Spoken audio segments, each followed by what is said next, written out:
Hi, for the record, please can I take your name and where do you live? Yes, my name is Joanne Andrews and I currently live in Amesbury, Wiltshire.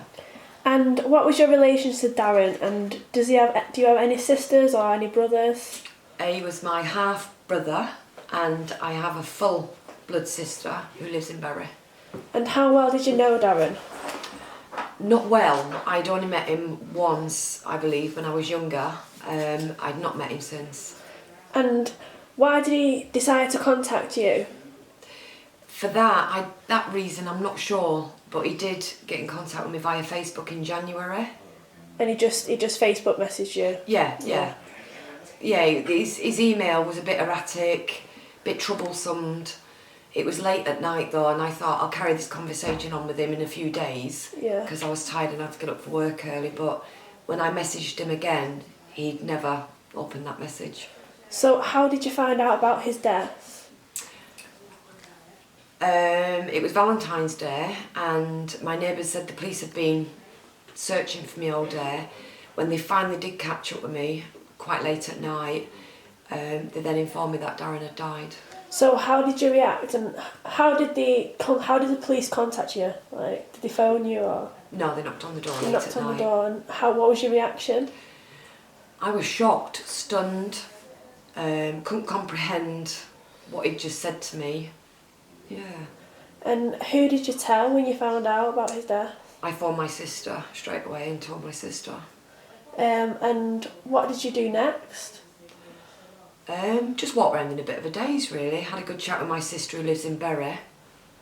And then I went onto Facebook because I'm led to believe that the police traced me through Facebook because they were looking for the next of kin.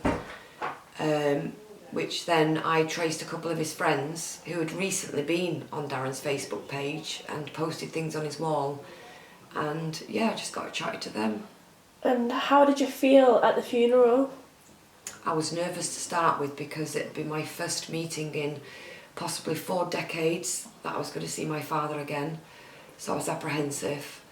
I can actually say he made me feel very welcome, and although it was a sad occasion, I was okay. That's good.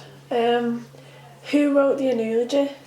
The eulogy I wrote with the help of some of his friends. I got a bit of information from them and I checked with my sister who checked with my dad, and he was more than happy for me to do the eulogy. And will you keep in contact with your dad? Yeah, I can't see why not. And did you know about his mum passing? Did you know about Darren's mum passing away and his nan Shirley Leach being murdered in the bus station? My sister Karen, who lives in Bury, informed me quite a few years ago about his mum dying. I didn't really know his mum. I worked in the cafe in Bury bus station. I was aware there was a murder.